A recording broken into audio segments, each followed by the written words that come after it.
Hello everyone, welcome to Emmy recipes. ఈరోజు వీడియోలో ఇంట్లో కూరగాయలు ఏమీ లేనప్పుడు వేడివేడిగా ఏదైనా తినాలని అనిపిస్తే ఎగ్ కీమా రైస్ని ట్రై చేయండి. ఇక్కడ నేను చూపిస్తున్నట్టుగా ఇంట్లో ఒక్క ఎగ్ ఉంటే చాలండి, టేస్టీ అయిన ఎగ్ కీమా రైస్ని చేసుకొని తినేసేయచ్చు. ఉల్లిపాయలు వేసుకొని నిమ్మరసం వేసుకొని వేడివేడిగా తిన్నామంటే టేస్ట్ అయితే అద్దరిపోతుంది.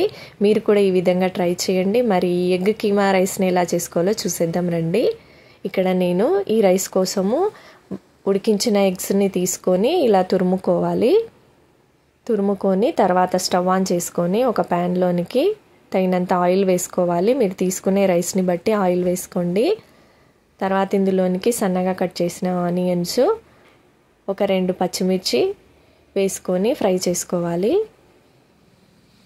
ఆనియన్స్ కొంచెం ఫ్రై అయిన తర్వాత కొంచెం అల్లం వెల్లుల్లి పేస్ట్ కూడా వేసుకొని పచ్చిదనం పోయేంత వరకు ఫ్రై చేసుకోవాలి. తర్వాత ఇందులోనికి సన్నగా కట్ చేసిన టమాటా వేసుకొని కొద్దిగా కరివేపాకు కూడా వేసుకొని టమాటా అంతా కూడా సాఫ్ట్గా అయ్యేంత వరకు ఫ్రై చేసుకోవాలి. తర్వాత ఇందులోనికి పసుపు, కారం, ధనియాల పొడి, అలాగే గరం మసాలా కూడా వేసుకొని ఒక్కసారి అంతా కూడా కలుపుకోవాలి. ఇలా కలుపుకున్న తర్వాత తురిమి పెట్టుకున్న ఈ ఎగ్ని కూడా వేసేసుకోవాలి. వేసుకొని మరొక్కసారి కలుపుకోవాలి. ఇలా కలుపుకొని కొద్దిగా ఎగ్ కొంచెం ఫ్రై అయిన తర్వాత ఇందులోనికి ముందుగానే చేసి పెట్టుకున్న 1 కప్పు రైస్ని వేసుకోవాలి. నేను ఇక్కడ ఒక్కరికే చేస్తున్నాను. మీరు కావాలంటే కొంచెం ఎక్కువ చేయాలంటే ఎగ్స్ ఎక్కువ వేసుకోండి. తర్వాత ఇందులోనికి సాల్ట్ కూడా వేసుకొని అంతా కూడా బాగా కలిసేలా కలుపుకొని తర్వాత మూత పెట్టుకొని 1 నిమిషం పాటు కుక్ చేసుకోవాలి.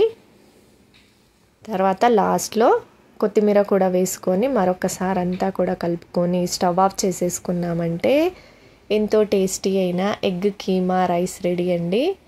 టేస్ట్ అయితే చాలా చాలా బాగుంటుంది. వేడివేడిగా ఉన్నప్పుడు తినాలి. ఇందులోనికి ఉల్లిపాయలు నిమ్మరసంతో అద్దరిపోతుంది. మీరు కూడా ఈ విధంగా ట్రై చేయండి.